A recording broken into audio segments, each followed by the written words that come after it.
38 ఏళ్ల చరిత్ర ఓరుగల్లుకే ఐకాన్గా ఈ బిల్డింగ్ నిలుస్తుంది. నిజాం పరిపాలనకు చిహ్నంగా ఈ బిల్డింగ్ చూపిస్తుంటారు. 57 మంది కలెక్టర్లకు క్యాంప్ ఆఫీస్గా రెసిడెన్షియల్గా ఆశయం అందించింది. ఇప్పుడు హెరిటేజ్ బిల్డింగ్గా మార్చే ప్రయత్నాలు జరుగుతున్నాయి. వరంగల్ కలెక్టరేట్ బిల్డింగ్ చరిత్ర ఏంటో తెలుసుకునే ప్రయత్నం చేద్దాం.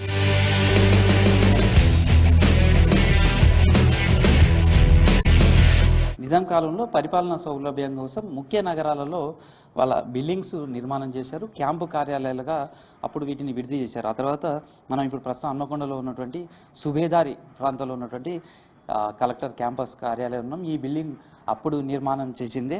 ఇలా ముఖ్య నగరాలలో కట్టిన బిల్డింగ్లలో కూడా ఇది ఒక బిల్డింగ్గా నిలుస్తుంది. ఆ కాలంలో జరిగిన నిర్మాణాలన్నింటిలో కల్లా సుబేదార్ బంగ్లాగా అతిపెద్దదిగా ఇది నిలుస్తుందని చెప్పచ్చు.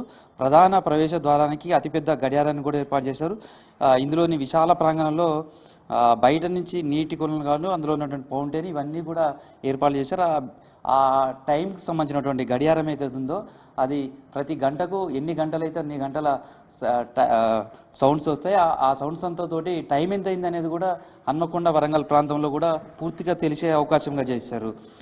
అతిథులు కూడా కూర్చొని మాట్లాడడానికి వీలుగా విశాలమైనటువంటి హాల్ నిర్మాణం, అదేవిధంగా రాచరికపు హోదాకు తగినటువంటి అనేక నిర్మాణ శైలిని ఇందులో కనిపిస్తుంది. అతి ఎత్తుగా కనిపిస్తున్నటువంటిది ఇది డంగు సున్నంతో ఈ నిర్మాణం కూడా చేశారని చెప్పచ్చు.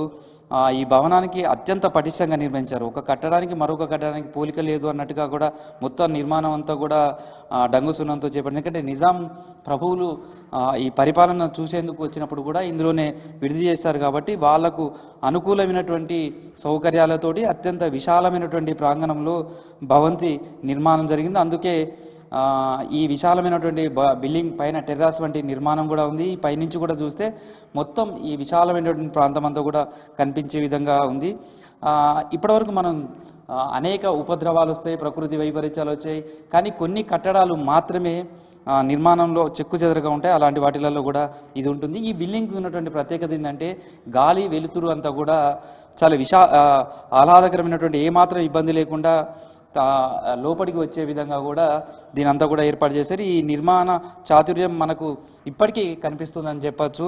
దాదాపు ఇది 15 ఎకరాలలో ఉన్నటువంటి ఈ బిల్డింగ్ సంబంధించి కూడా అన్ని వైపులా, ఎందుకంటే నిజాం ప్రభులకు సంబంధించినటువంటి కలెక్టర్ స్థాయి అధికారులు కూడా అప్పుడు విడిది చేశారు కాబట్టి ఈ ప్రాంతం అంతా రక్షణ కోసం సంబంధించి కూడా చుట్టూ కాపలాకు సంబంధించినటువంటి కావచ్చు సుమారు మొత్తం 10 గదులతోటి ఈ నిర్మాణం చుట్టుపక్కల కూడా నిర్మాణం చేశారు.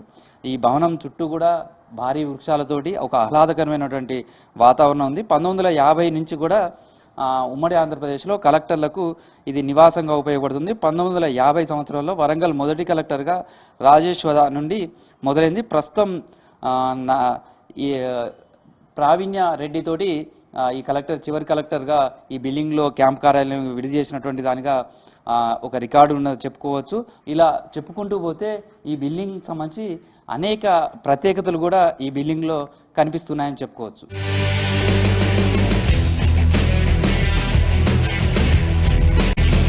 నిజాం పరిపాలనలో నిర్మించినటువంటి ఈ బిల్డింగ్లో అనేక ప్రత్యేకతలు ఉన్నాయి.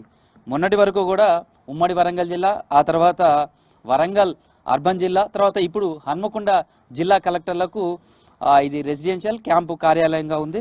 ప్రస్తుతం నిజాం పరిపాలనలో కట్టినటువంటి ఆ బిల్డింగ్ చాతుర్యత కావచ్చు, ఆ బిల్డింగ్ సంబంధించినటువంటి నిర్మాణ శైలి కూడా చాలా ప్రత్యేకంగా కనిపిస్తుంది. అనేక రహస్యాలు ఉన్నాయి కూడా అనేది చెప్తారు. ఇక్కడ బావులకు సంబంధించి కావచ్చు, నిర్మాణానికి సంబంధించి కావచ్చు, అనేకమైనటువంటి అంశాలు ఎప్పుడూ చర్చకు వస్తాయి. ఆ తర్వాత ఇక్కడ కలెక్టర్గా అమ్రపాలి పనిచేసే సమయంలో కూడా ఈ బిల్డింగ్లో దయ్యాలు ఉన్నాయి అనేది ఆమె చెప్పడం ఒక చర్చనీయాంశంగా మారింది. అప్పట్లో ఒక హాట్ టాపిక్గా మారిందని చెప్పొచ్చు. ఈ బిల్డింగ్ అంతా కూడా 138 సంవత్సరాలు పూర్తి చేసుకున్నది. అత్యంత పురాతనమైనటువంటి బిల్డింగ్. ఇందులోనే కలెక్టర్ల నివాసం.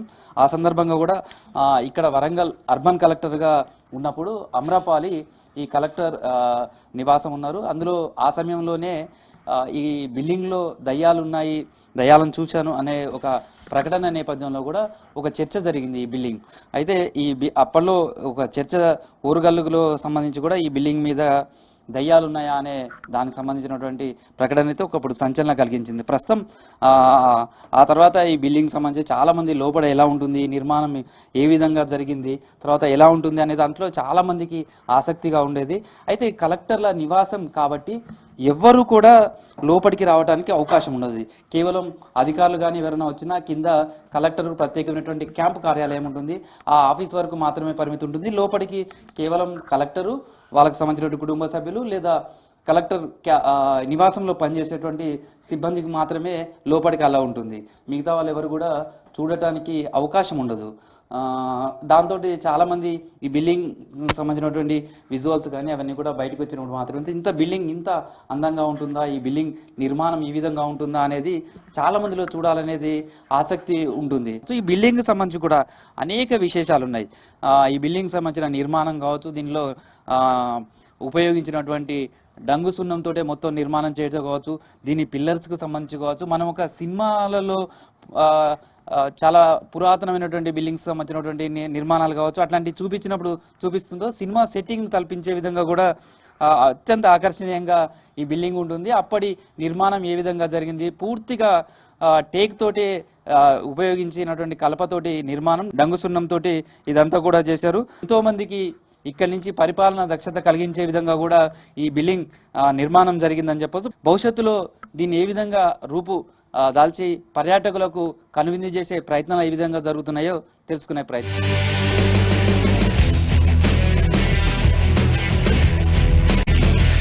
ఉపద్రవాలు, ప్రకృతి వైపరీత్యాలను తట్టుకొని కొన్ని కట్టడాలు మాత్రమే చరిత్రకు సాక్ష్యాలుగా నిలుస్తాయి. అలాంటి వాటిలలో సుబేదారిలో ఉన్నటువంటి ఈ కలెక్టర్ బంగ్లా కూడా సువిశాలమైనటువంటి బిల్డింగ్లో ఉన్నటువంటి బిల్డింగే కాదు, ఇక్కడ ఉన్నటువంటి చెట్లు, తర్వాత ఇక్కడ ఉన్నటువంటి అనేక అంశాలు కూడా చారిత్రక అంశాలు, చారిత్రక కథలుగా చెప్పుకోవచ్చు. ఇక్కడ ఉన్నటువంటి బావి కావచ్చు, అత్యంత పురాతనమైనటువంటిది, ఈ బిల్డింగ్ నిర్మాణ శైలి కావచ్చు, ఇలా అనేక రకాలైనటువంటి ప్రత్యేకతలు ఉన్నటువంటి ఈ బిల్డింగ్ చివరి కలెక్టర్ నివాసం బిల్డింగ్గా ప్రస్తుతం ఉన్నటువంటి హన్మకొండ కలెక్టర్ ప్రావీణ్యారెడ్డి నిలుస్తారని చెప్పొచ్చు. ప్రస్తుతం ఆమె ఇక్కడి నుంచి నివాసాన్ని మార్చారు క్యాంపు కార్యాలయం. ఆ తర్వాత ఈ బిల్డింగ్ కూడాకు దీని పరిరక్షణ కోసం కూడా ఉపయోగించారు. భవిష్యత్తులో ఈ బిల్డింగ్ ఏ విధంగా తీర్చిదిద్దాలి, లేకపోతే పర్యాటక ప్రదేశంగా మార్చాలా, లేకపోతే ఈ బిల్డింగ్ను ఒక హెరిటేజ్ బిల్డింగ్గా మార్చాలా అనే దాని మీద కూడా ఒక ప్రణాళికలు సిద్ధమవుతున్నాయి. అయితే దీని మీద చారిత్రకారులు ఏమనుకుంటున్నారు, ఈ బిల్డింగ్ ఎలా దీన్ని ప్రజలకు అందుబాటులోకి తీసుకొస్తే బాగుంటుంది అనే అభిప్రాయాలు కూడా తెలుసుకునే ప్రయత్నం చేద్దాం. అంటే ఈ బిల్డింగ్ సంబంధించి ఇంత చారిత్రక బిల్డింగ్ ఎలా అనిపిస్తుంది, ఈ నిర్మాణం కావచ్చు, చాలామందికి చూడాలనిపిస్తుంది. ఇలాంటి బిల్డింగ్ భవిష్యత్తులో ఎలా ఉంటే బాగుంటుంది, నెక్స్ట్ జనరేషన్ కూడా దీని చరిత్ర తెలిసే విధంగా ఏ విధంగా ఉంటే బాగుంటుంది? దాదాపు అంటే 1886 అంటే ఒక 139 సంవత్సరాల క్రితం కట్టినట్టు మనకు అర్థమవుతుంది. చాలా మంది దాదాపు 50-60 మంది కలెక్టర్లు ఇక్కడ వర్క్ చేసి ఉంటారు. ఒక అంటే 130 సంవత్సరాలు అంటే ఒక 4-5 తరాల జనం అందరికి కూడా పరిపాలన భవనం అంటే కలెక్టరేట్ అంటే కలెక్టర్ అంటే ఈ చుట్టుపక్కల ఉన్న పాత ఉమ్మడి వరంగల్ జిల్లా వీళ్ళందరికీ కూడా ఇది ఒక ఐకాన్ అన్నట్టు. యాక్చువల్గా ఈ ట్రై సిటీలో సెంటర్ ఆఫ్ అట్రాక్షన్ ఇటు కాజ్పేట, హనంకొండ, వరంగల్కి సెంటర్గా ఉన్నది కాబట్టి ఇక్కడ విశాలమైన ప్లేస్ ఉన్నది.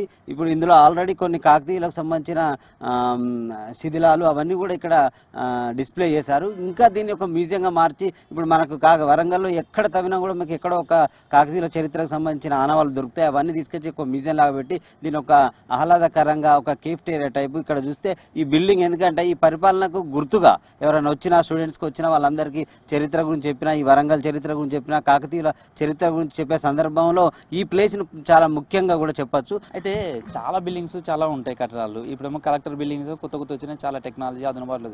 అప్పట్లోనే ఈ కలెక్టర్ బిల్డింగ్ ఎట్లా ఉండేది? ఒకటి చెప్తున్నట్టు 100 ఏళ్ళ తర్వాత కొన్ని హెరిటేజ్ బిల్డింగ్స్గా ఎట్లా గుర్తించడానికి ఎట్లా అవకాశం ఉంటుంది, గుర్తిస్తే దీని ఉపయోగం ఏ విధంగా ఉంటుంది అనుకుంటున్నాను? సో బేసికల్గా వరంగల్ అనగానే మనకి కాకతీయులు గుర్తొస్తారు. కాకతీయుల తర్వాత మనకి కుతుబ్ షాహీలు పరిపాలించారు, దాని తర్వాత అసఫ్ జాహీలు పరిపాలించారు. దాదాపు 150 సంవత్సరాలు అసఫ్ జాహీల కాలంలో వరంగల్ పాలనలో ఉండేది. అసఫ్ జాహీల కాలంలో మొత్తం వాళ్ళ పరిపాలనా ప్రాంతాన్ని సుబాలుగా విభజించారు, 6 సుబాలు. దాంట్లో వరంగల్ సుబా ఒకటి. సో వరంగల్లో ఉండేటువంటి సుబేదార్ అనే ఒక ఇన్ఛార్జ్ ఉండేవారు. ఆయనకి నివాసంగా ఉండడం కోసం ఈ బిల్డింగ్ని 1886 ఆగస్టు 10వ తేదీ రోజు బ్రిటిష్ అధికారి జార్జ్ పాల్మర్ భార్య శంకుస్థాపన చేసింది. అంటే ఇప్పటికి దాదాపు 139 సంవత్సరాలు అవుతుంది. సో 139 సంవత్సరాల నుంచి ఎన్నో ప్రకృతి విపత్తులు కానీ లేదంటే ప్రకృతి వైపరీత్యాలు కానీ ఇట్లాంటి ఎన్నో వచ్చినా కూడా తట్టుకొని కాలానికి ఎదురీది ఈ బిల్డింగ్ నిలబడ్డది. దాంతోపాటు ఇప్పటికీ దాదాపు 44 మంది కలెక్టర్లకి నివాస భవనంగా ఉపయోగపడ్డది 1950 నుంచి మొదలుకుంటే 2024 వరకు. సో మా పాయింట్ ఏంటంటే రాను రాను కొత్త బిల్డింగ్స్ నిర్మాణం చేసినటువంటి క్రమంలో జిల్లా కలెక్టర్ భవనంగా ఇన్ని రోజులు సేవలు అందించి ఇప్పటికీ అది వాడుకోగలిగే పరిస్థితుల్లోనే ఉంది. మొత్తం డ్యామేజ్ అయ్యి కూలిపోయే పరిస్థితుల్లో ఏం లేదు. సో దీన్ని 130 సంవత్సరాలు దాటింది కాబట్టి దీన్ని చారిత్రక వారసత్వ సంపదగా గుర్తించి హెరిటేజ్ బిల్డింగ్గా గుర్తించి సో మనకి వరంగల్లో మీ ఆర్కియాలజీ డిపార్ట్మెంట్కి ఎట్లాంటి బిల్డింగ్ లేదు, ఎట్లాంటి ఆఫీస్ లేదు, ఆఫీస్ ఉన్నా కానీ పర్మనెంట్ బిల్డింగ్ లేదు. సో దీన్ని ఇక్కడికి షిఫ్ట్ చేసే అవకాశం ఉండింది. వేర్వేరు ప్రాంతాలలో హైదరాబాద్లో కోటిలో ఉన్నటువంటి బిల్డింగ్ కానీ లేదంటే మిగతా ప్రాంతాల్లో కానివ్వండి గవర్నమెంట్ పాత బిల్డింగ్స్ని ఆయా డిపార్ట్మెంట్ల వాళ్ళకి ఇచ్చి మెయింటైన్ చేసే పరిస్థితి ఉండింది. హైదరాబాద్లో ఇరిగేషన్ ఇంజనీరు లేదంటే ఇరిగేషన్ సెక్రటరీ ఆఫీస్ హెరిటేజ్ బిల్డింగ్సే ఉన్నాయి. మ్యాక్సిమం ప్రిన్సిపల్ సెక్రటరీలు వాడే అన్ని బిల్డింగ్స్ అన్ని కూడా హెరిటేజ్ బిల్డింగ్సే. సో అట్లాంటి ఈ బిల్డింగ్ని ఆర్కియాలజీ డిపార్ట్మెంట్కి ఇచ్చి దాన్ని ఒక మెమోరియల్ సెంటర్గా చేయొచ్చు. వరంగల్ చుట్టుపక్కల ఉన్నటువంటి హిస్టారికల్ విషయాలన్నింటినీ చెప్పే ఒక ఓపెన్ ఎయిర్ మ్యూజియంగా కానీ లేదంటే లమాకాన్ లాంటి సాంస్కృతిక కేంద్రంగా కానీ తీర్చిదిద్దొచ్చు. ఇది హన్మకొండలో ఉన్నటువంటి కలెక్టర్ బంగ్లా కావచ్చు లేదా సుబేదార్ బంగ్లా పిలుచుకున్నటువంటి ఈ బంగ్లాకు ఉన్నటువంటి చరిత్ర, ఇది భవిష్యత్తులో కూడా ఈ చరిత్రను నెక్స్ట్ జనరేషన్కి అందించే విధంగా కూడా ఈ బిల్డింగ్ పర్యాటక ప్రదేశంగా కావచ్చు లేదా హెరిటేజ్ బిల్డింగ్గా కూడా డెవలప్ చేసి ఆర్కాలజీకి సంబంధించినటువంటి ఒక రీసెర్చ్ సెంటర్గా కూడా మార్చాలనే దాన్ని మాత్రం చరిత్రకారులు కోరుకుంటున్నారు.